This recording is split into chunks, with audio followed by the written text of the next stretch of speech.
손석희의 시선 집중.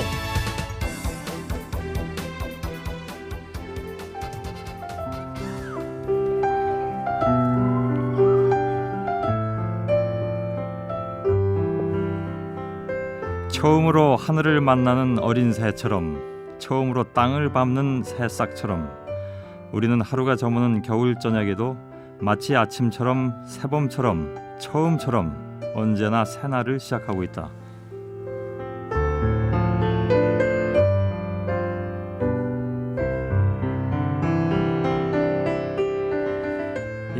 성공회대 석좌 교수로 계신 신영복 선생이 오랜만에 서화집을 냈습니다. 책의 제목이 처음처럼이네요.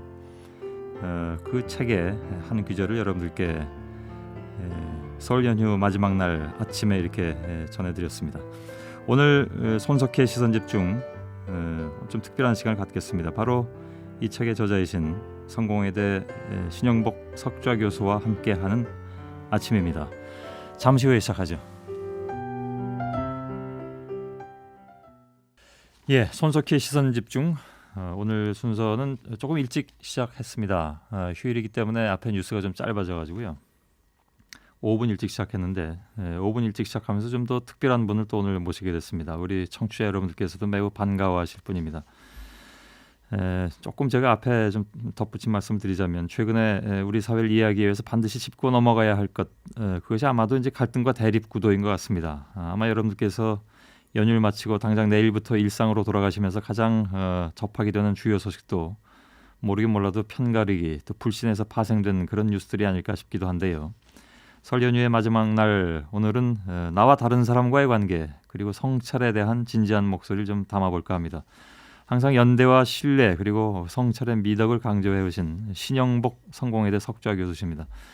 잘 아시는 것처럼 1968년에 통일혁명당 사건으로 무기징역형을 선고받고 20년 넘게 복역했습니다. 이때 경험을 담은 감옥으로부터의 사색. 이 책은 지식인 사회와 또 대중들한테 커다란 반향을 일으키기도 했죠.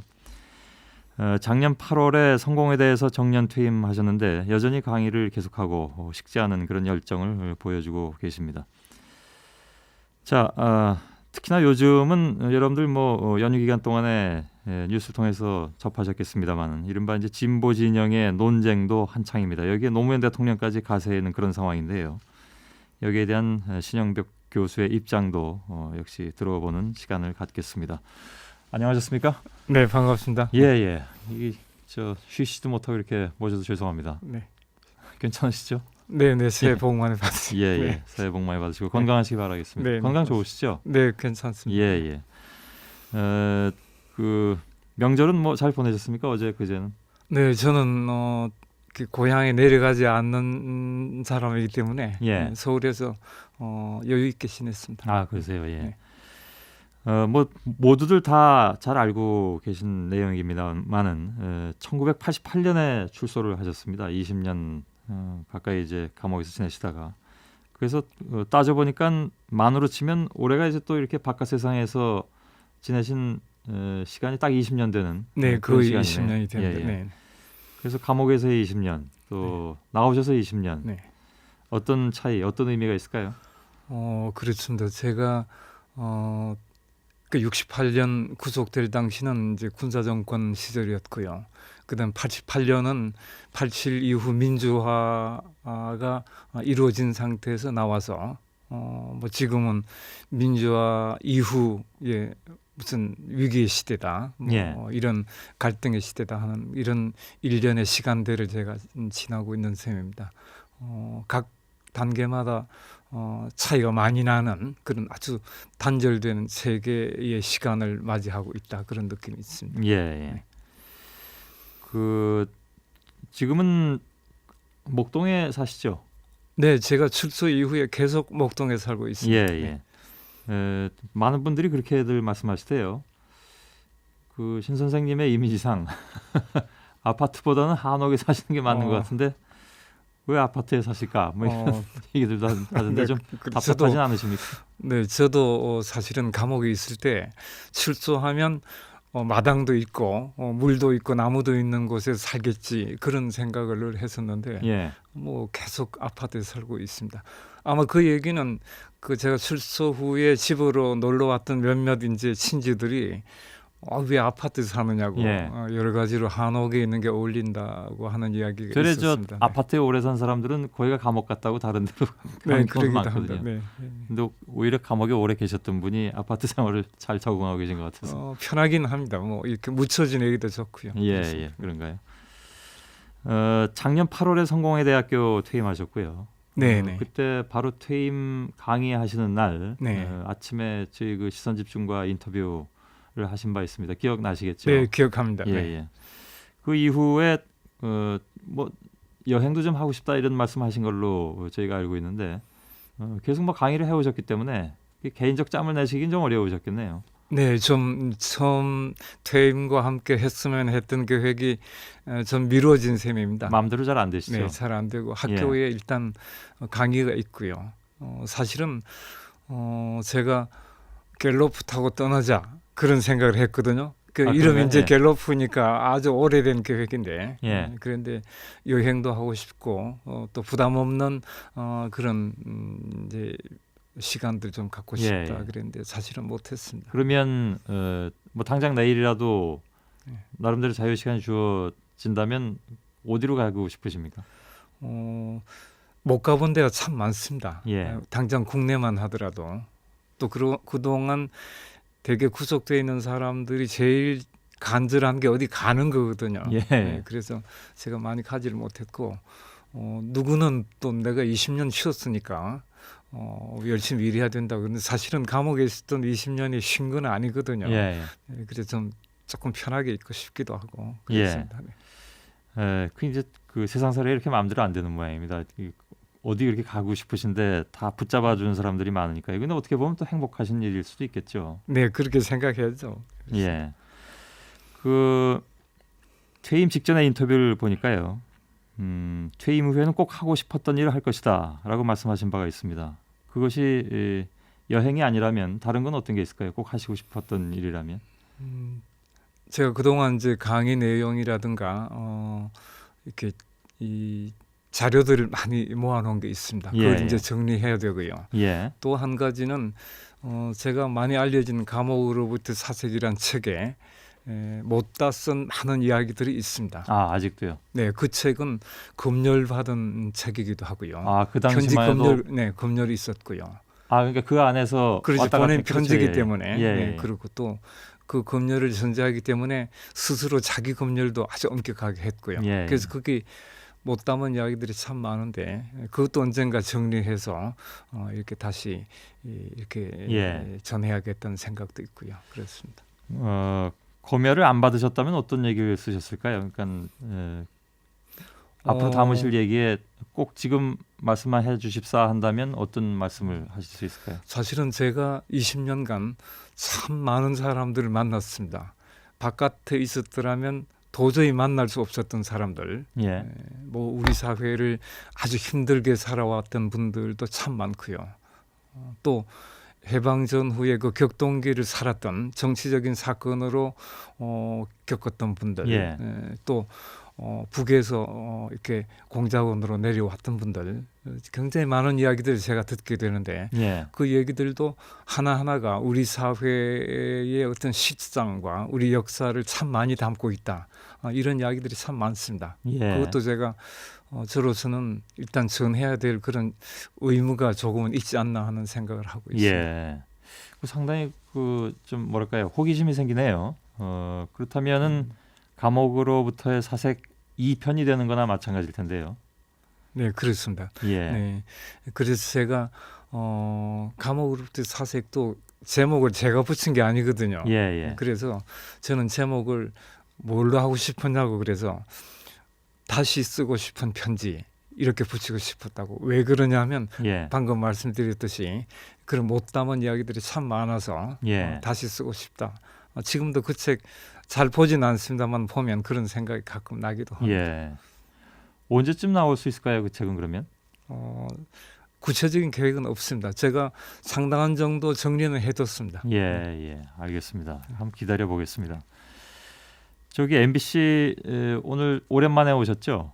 그렇습니다. 네. 얼마 만에 오신 걸로 기억하십니까? 저 기억은 못한데 여기 스튜디오에 오는 건 뭐 몇 년 됐을 그죠? 예, 예. 네. 그보다 훨씬 전에 90년대 초반에 그러니까 그 이제 감옥에서 나오신 지 얼마 안 돼서 90년대 초반에 MBC에 잠깐 들리실 일이 있었던 걸로 저는 알고 있는데 그때 네. 뭐 특강도 하고 대담도 예, 예. 하고 그때 아마 손석희 교수가 그때 진행했으리라고 예, 생각합니다. 예. 네, 네. 제가 기억나는 게 지금 저 들어오실 때 왜 그 MBC 현관 앞에 여럿이 함께라는 그 글씨. 선생님 네네. 글씨 붙어 있죠. 네, 네. 그 기억하시는지 그 주셨던 때를. 네, 그때 아마 제가 전한 걸로 알고 있고 예. 오늘 로비에서 엘리베이터 앞에서 다시 또 보게 됐습니다. 굉장히 오랜만에 보셨을 네. 텐데 그 글씨 다는데 이렇게 쉽지 않았습니다. 그때만 해도. 네, 네, 그랬었겠네요. 네. 신 선생님 글씨라고 하니까 좀 달길거리하는 분들도 있더라고요. 네. 그 세월이 하수상했었던 그런 시절이기 때문에 그래서 저 글씨도 어렵게 달았던 그런 기억이 나는데 글씨체 얘기가 나왔으니까 그 얘기 잠깐 좀 더 하고 싶은데 여러 가지 이렇게 그 저 이름이 붙어 있더라고요. 그러니까 신 선생님 글씨체에 대해서 연대체, 어깨동무체, 민체 등등이라고 불리우는데 어떻게 불리우는 게 가장 좋으십니까? 네. 뭐 이름은 이제 나중에 정해지겠지만 예, 제가 세상에 많이 내놓은 글씨가 한글이거든요. 예, 예. 사실은 제가 할아버지 사랑방에서 글씨 배울 때부터 많이 쓰기는 한자를 많이 썼습니다.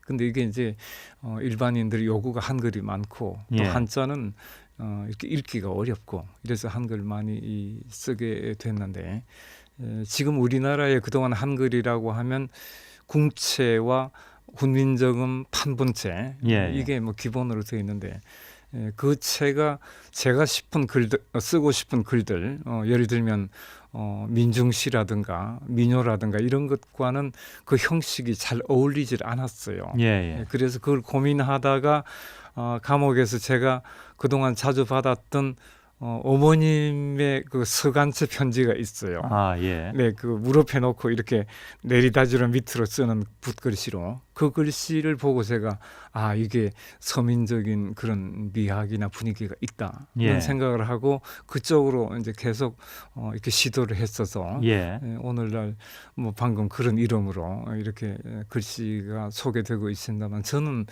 궁체와 대비되는 민체 정도가 좋지 않나 민체. 그런 생각을 가지고 있습니다. 예, 예.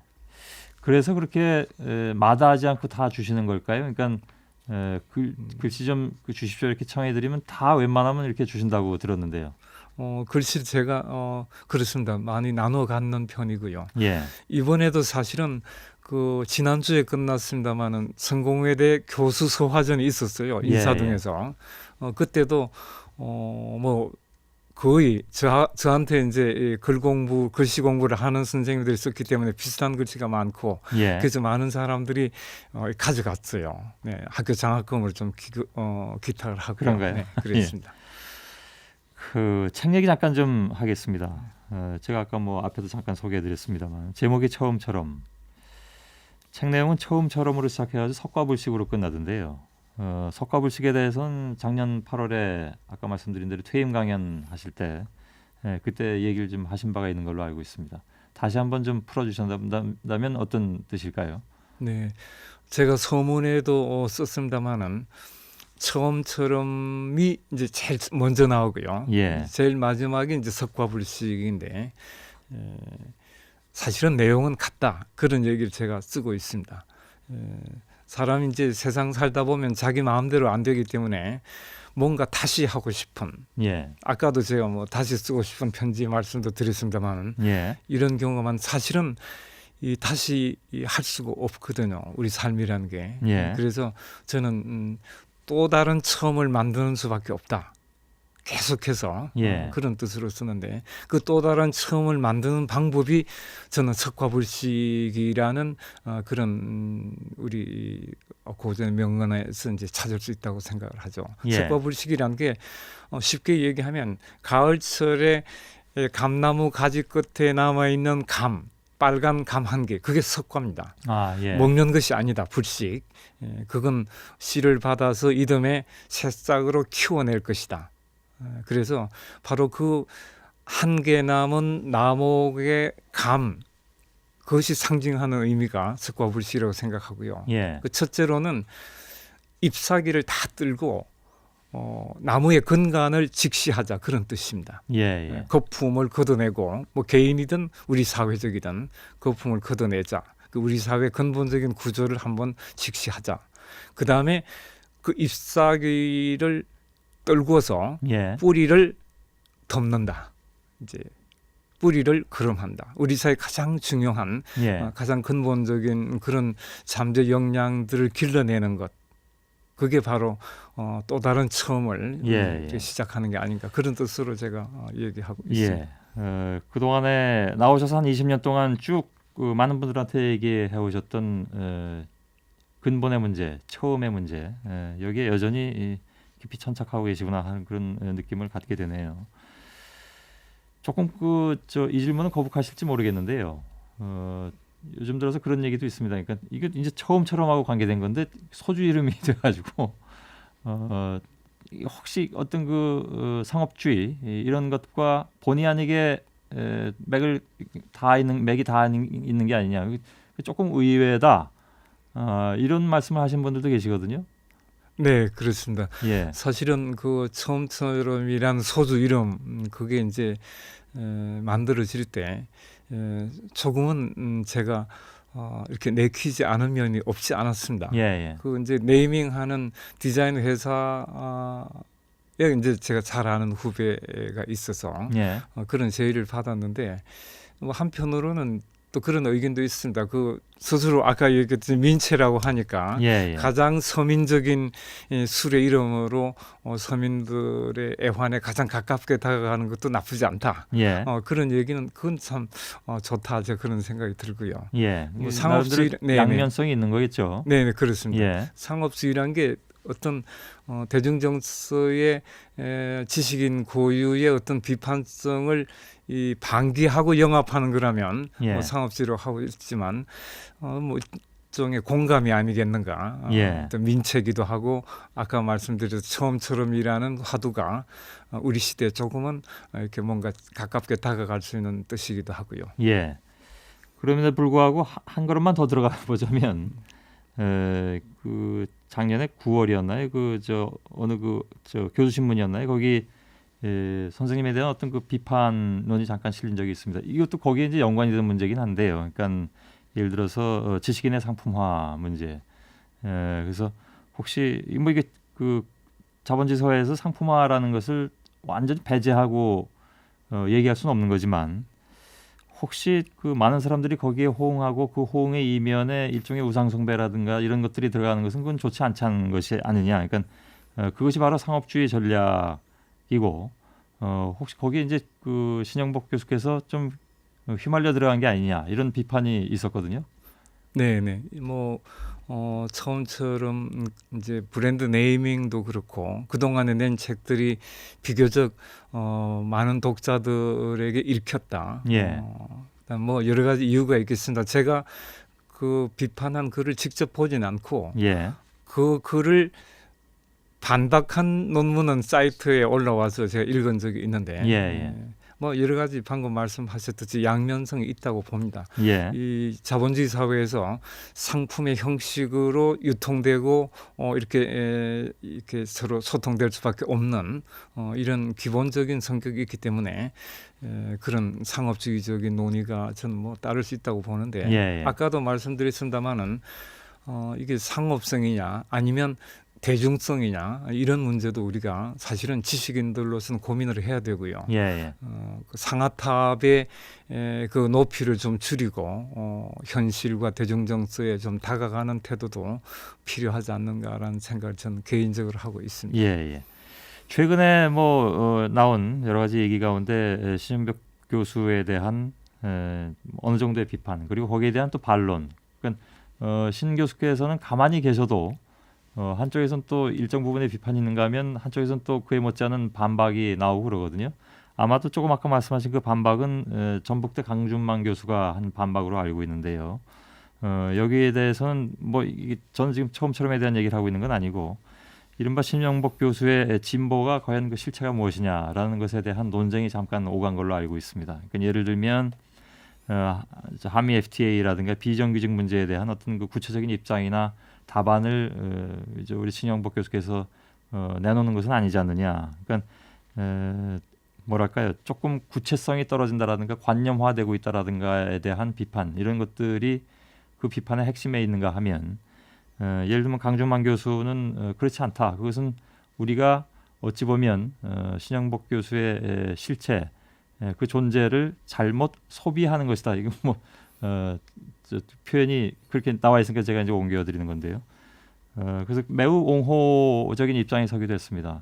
거기에 대해서 당사자이신 신영복 교수의 말씀 좀 듣고 싶네요. 네, 뭐 제가 많은 시간을 그게 할애하기는 좀 어렵고요. 예. 비판의 핵심은 다 두 가지로 요약이 되더라고요. 하나는 현실적인 구체적인 정책 대안을 제시하지 않고 있다는 예, 거고요. 예. 또 하나는 지나치게 관용적이고 레디컬한 그런 위협성이 없다. 예. 좀 성찰적이고 수양론적인 이야기가 많지 않은가. 그러니까 아마 이런 거겠죠. 네. 적어도 진보라면 어느 정도의 긴장감을 불러일으킬 수 있는, 뭐 여기서 레디칼이라고 표현했습니다만 어떤 급진적 요소, 이런 것들을 좀 던져 주셔야 되는데 늘 네. 그렇지 않지 않느냐. 네, 그게 없다는 거죠. 단지 사색만을 요구하고 있는 것이 아니냐, 이런 비판이거든요. 네. 그래서 저는 강준만 교수도 그렇게 지적을 했지만 일정한 역할 분담도 필요하고요. 예. 그리고 저는 이 갈등 대립 구조가 사실 지나치게 감정적이고 불필요한 논쟁으로 진행되고 있는 데 대해서 사실은 제가 그 자체를 비판하고 있거든요. 예. 그래서 이런 점들은 우리 사회가 갖고 있는 부정적인 면이 아닐까. 예. 제가 관련된 비판까지 포함해서 예. 그래서 각자의 역할이라든가 담론들을 승인해주는 그런 관용적인 태도가 사실은 부족한 게 오늘 현실이라고 생각을 합니다. 예. 그 얘기에 대해서 조금 더 들어가고 싶은데요. 광고 듣고 그 얘기를 조금 더 좀 깊이 했으면 좋겠습니다. 성공회대 석좌 교수이신 신영복 교수와 함께 얘기 나누고 있습니다. MBC 라디오 설 연휴 마지막 날의 아침, 신영복 성공회대 석좌 교수와 함께 하고 있습니다. 자, 이게 뭐 라디오에 이렇게 나오시는 거 쉽지 않은 일인데요. 우리 청취자 여러분들께서 많이 반가워하고 계시리라고 믿습니다. 저희가 이 3부에서 쭉 얘기 나눴습니다만 얘기가 어디서 멈췄냐면 이런 것이었습니다. 그러니까 많은 사람들이 다른 데 나온 표현을 그대로 이제 빌려 쓰자면 신영복 교수를 사색의 인도자, 지혜로운 어른으로는 생각하지만 뭔가 뭐랄까 진보 쪽에 있는 사람들이 신영복 교수님께 원하는 것은 그것을 조금 더 뛰어넘어서, 이게 뛰어넘어서라는 표현이 맞는지 모르겠습니다만 뭔가 좀 더 구체적인, 그죠? 뭐랄까요, 좀 더 그 정면으로 돌파하는 그런 모습, 이런 것들을 더 원하고 있어서 그런 비판론도 나오는 것이 아닌가 싶은데요. 아까 신 교수님께서는 그것이 이제 그 역할론, 그 역할의 분담론으로 말씀하신 바가 있습니다. 그러면서 보다 좀 그 관영과 이 관영에 대해서는 우리가 뭐 많이 얘기 나오는 게 했습니다만 문제는 그 관영만으로는 안 되는 현실, 이런 것들 때문에 사람들이 좀 답답해하는 거 아닐까요?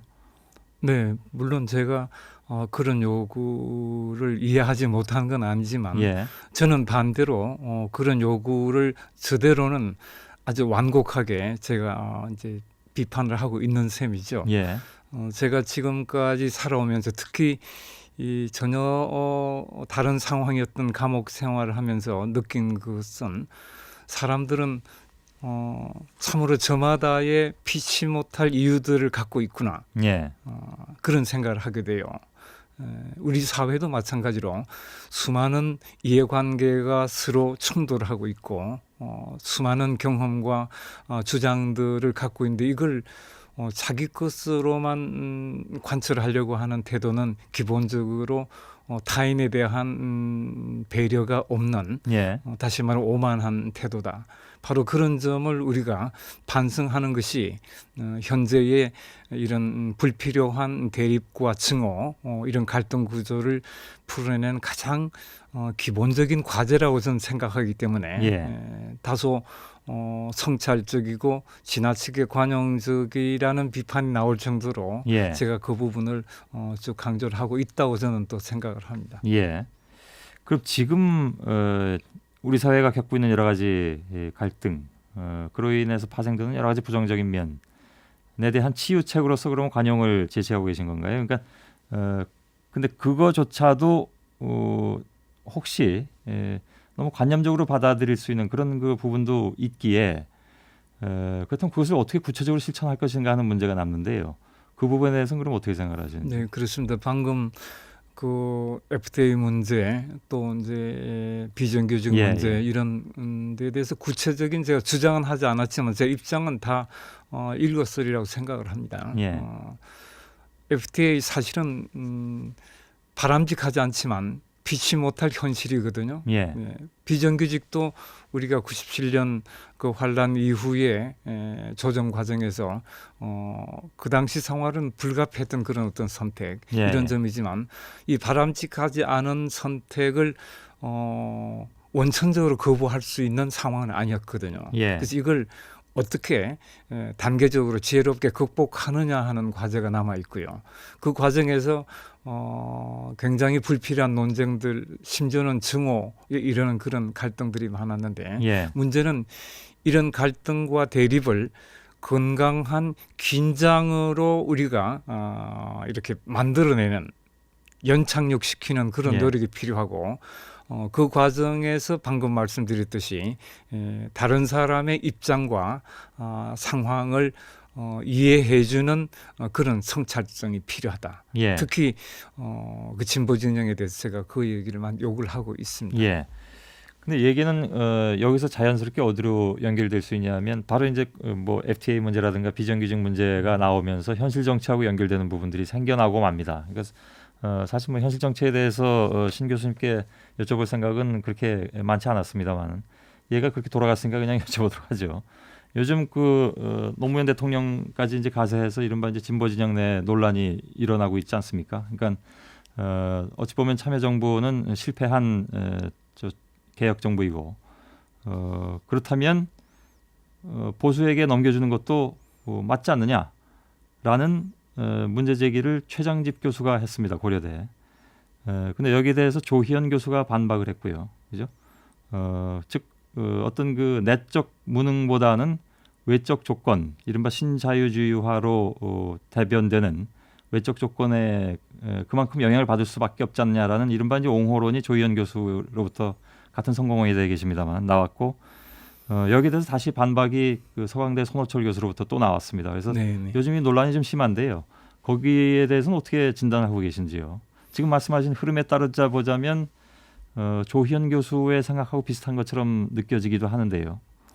네, 저는 사실은 좀 성찰적인 입장으로 이제 비판받고 있긴 하지만 예. 이 한 사회의 개혁과 진보 이런 것들은 이 제도 정치권에 부침하고는 사실은 조금 구별해서 우리가 얘기해야 된다고 생각을 합니다. 예. 네, 그래서 중요한 것은 차기 정권이 어느 정당으로 넘어가느냐는 것은 그렇게 결정적인 건 아니라고 봐요. 역사 진행이란 것은 직선적이지 않고 여러 가지 과정을 굴곡을 과정을 겪기 때문에 전체적으로는 진보적인 성격을 잃지 않으면 된다고 보고요. 예. 그래서 더구나 민주적인 그런 의사결정 구조를 수렴한다면 뭐 다른 정권에 넘어가는 것, 그거 뭐 반대할 이유가 저는 없다고 생각하고요. 예. 다만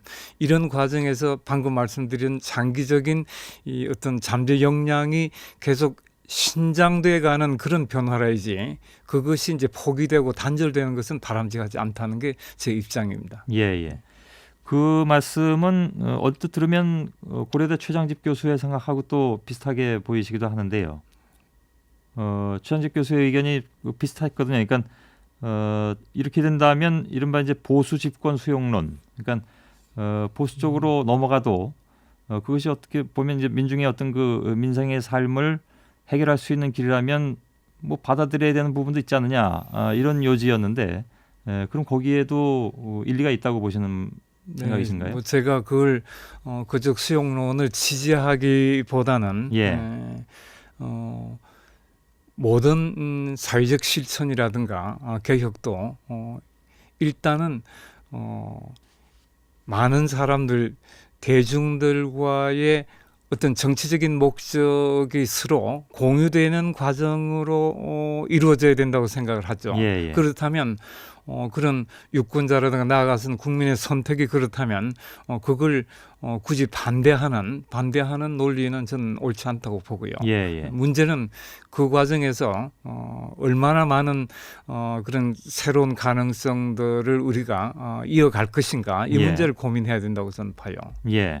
지금 말씀은 그렇다면은 그 과정에 있어서의 민주성 이런 것들이 확보된다면 어떤 상황이든 받아들여야 되는 것이 아니냐 이런 말씀인가요? 네, 그렇고 예. 그 민주성을 어떤 현실로서의 여론이라든가 그런 민주성이라기보다는 제가 성찰이라고 얘기하는 것은 사실 우리 사회 여론 형성 구조도 저는 그렇게 바람직하지 않다고 보기 때문에 예. 그런 보다 비판적이고 성찰적인 여론 그리고 그러한 사회적인 그런 각성 이런 예. 것들이 전제돼야 되는 건 사실이죠. 예, 예. 그렇습니다. 네.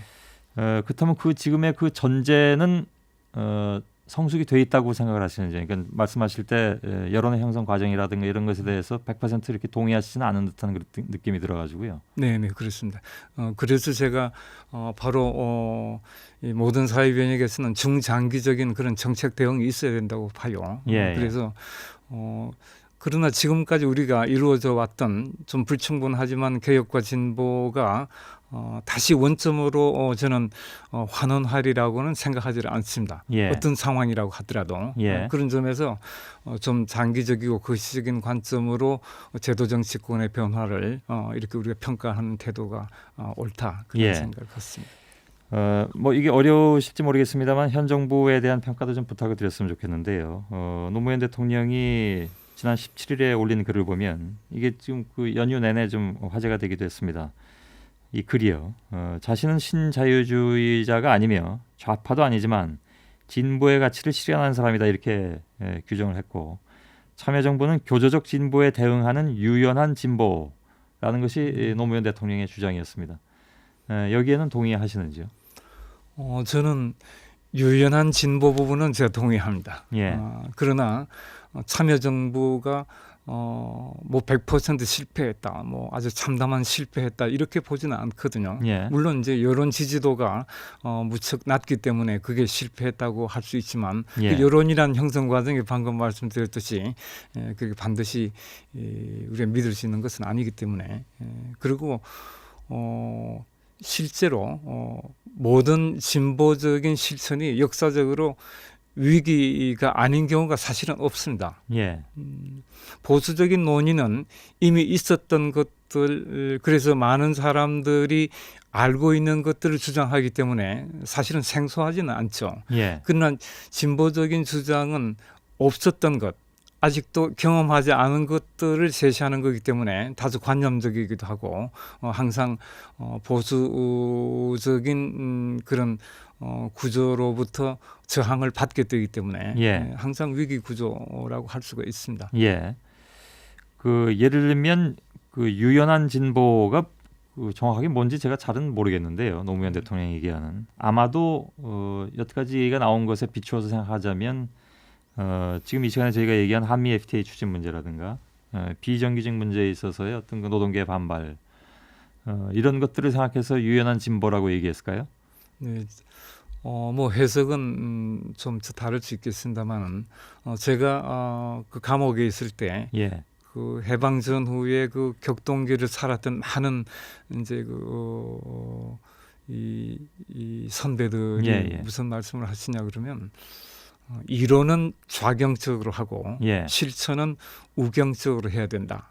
그런 주장을 했어요. 예. 그 당시 아마 해방전국의 화두였었나 봐요. 예. 저도 아주 의외였었는데 굉장히 비타협적인 분들이 그런 유연한 그런 이야기를 해서 예. 그래서 현실적 실천이란 것은 기존의 우리의 전통과 역사와 현재 역량 이런 객관적인 조건에서 할 수밖에 없기 때문에 예.